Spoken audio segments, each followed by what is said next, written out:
If you are watching this video, that means that you are finished with your work on Lesson 13, Part B.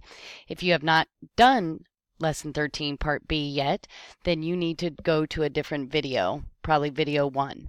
However, if you are finished with Part B or you are stuck, this is where you should be. So this video is going to allow you, hopefully, to get the feedback that you need. So I'm going to show you the answers for Part B, and if you got the answers and understand mine, then you can kind of fast forward or push pause and complete the work for Exercise 4 and Exercise 5, and then just kind of check back. I would check back after Exercise 4, kind of use the forward button to kind of scan where I start talking about Exercise 4 and check your work to see if it's the same as mine.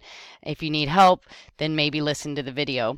But kind of feel free to use the video as to fast forward or to kind of seek the answers and check if you're correct. And if you're correct, then you don't need to hear me explain how to do the things because you clearly already know how to do them.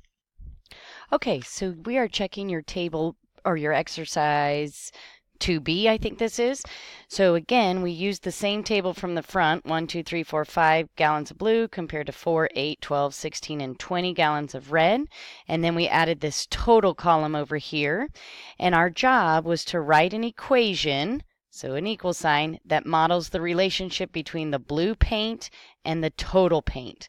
So you should have come up with the fact that in order to get the total paint, I need to take 5 times the blue paint. Then they asked you for the value of the ratio of total paint to blue paint, which would be 5/1. Then this last question is a little tricky. How is the value, how is the value of the ratio related to the equation? So notice that this here is really 5/1 or really 5. And that's where we get this part here. Because the value of the ratio, and write this down, is used to determine the total paint value by multiplying it with the blue paint value. So we want to start making those connections of where we see this value and where it's showing up in our equation. So constantly be thinking about the value of the ratio and how that connects to our equations. So if you understood how to do that, you are good to go to continue on to Exercise 4 over here. If you got stuck and aren't sure, feel free to follow along with me as I do Exercise 4. And if you think now you've got it and you can move on at any point, just push pause and move on your own. If you go on your own and then you want to check back, just fast forward or seek to the position where you see where my items are filled in here. One thing before you go is it does say create at least 2 equations that model the relationship. And I did want you to put one that tells us what the men would equal and how we would figure out what the women would equal. So those are the 2 equations that I'm looking for. So those of you that are ready and can work on your own, feel free to pause and work on your own and come back and check. Those of you that need a little more support or help, make sure that you are following along with me and putting everything down in your paper that I'm putting down. And if the video is not working for you and you need me to answer something separate, don't forget to go ahead and ask me that. Okay, so let's read our question so we have our basis for what we're going on. Let me get rid of this over here. All right, so it says, during a particular U.S. Air Force training exercise, the ratio of the number of men to the number of women was 6:1.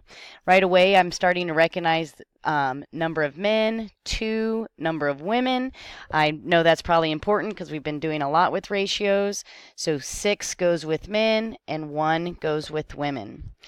Next, it wants us to use the ratio table provided below to create at least 2 equations that model the relationship between the number of men and the number of women participating in this training exercise.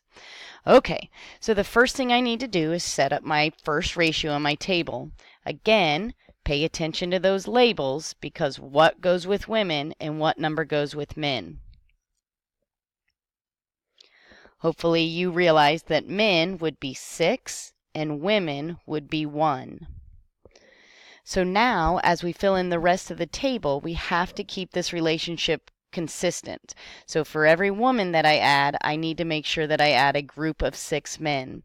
So if I have 2 women here, that means I need 2 groups of 6 men, or 2 times 6, which would give me 12. If I had 3 women, that means 6 more men joined the group, so that would give me 6 more than 12, which would be 18. Or you can see the relationship as 3 groups of, that multiplication, 3 groups of 6 men, which would also equal 18. If I had 4 women in the exercise, again, I need 6 more men, so that would get me to 24. Sorry, I had a lapse there. Or I need 4 groups of 6 men, so 4 times 6, which is also 24. And if I had 5 women in the exercise, then I would need to add 6 more men, or 5 groups of 6, which would be 30 men. Notice that all of these values would reduce back to 1/6 because that's how we would write all of them, and they are all equivalent. Okay, so now I need to write an equation to figure out how I can get the number of men. So I asked myself, what did I do to women in order to get out this number 6? Well, I took women and then I multiplied by 6.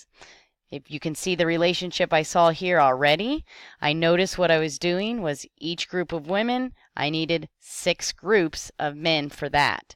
So that's why I would have my women times 6 would equal these men. I also need another equation where I'm thinking about how do I get this number out if I start with the men. So what did I do to men to get from 6 back to 1? What did I do to 12 to get back to 2? Well, hopefully you are thinking I took the men's number and divided by 6.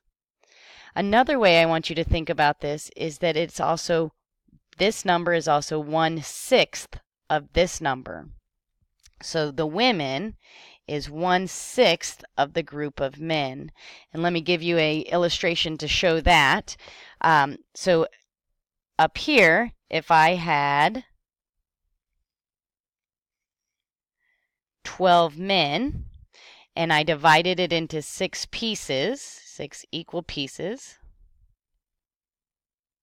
that means there were 2 men in each box here to equal my 12, and I need 1 out of those 6 pieces of that group. So if I need 1 section here, that would be my 2 that I get here.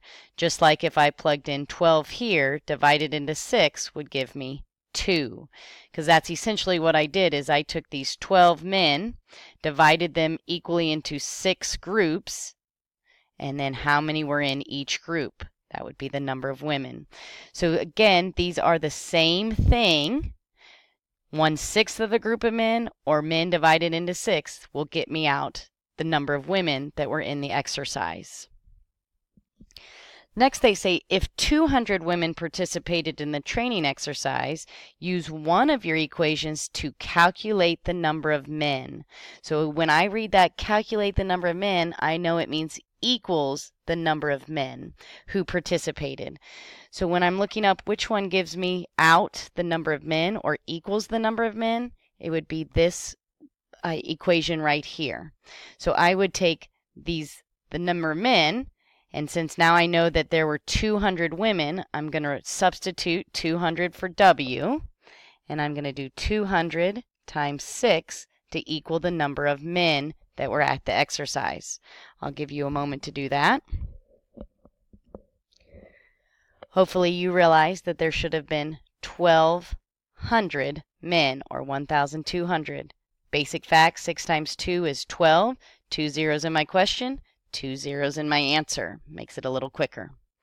All right, if you feel like you are ready to do exercise 5 on your own after going through exercise 4 with me, feel free to go ahead and try that on your own, and then seek forward to the item or to the answers to see if you are doing it correctly.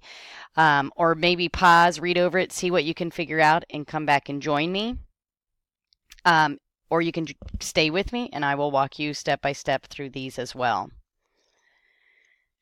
All right, for exercise 5, we see Malia is on a road trip. During the first 5 minutes, and I like to, when I'm reading math problems, just replace any number words with the number so I can kind of pull them out better.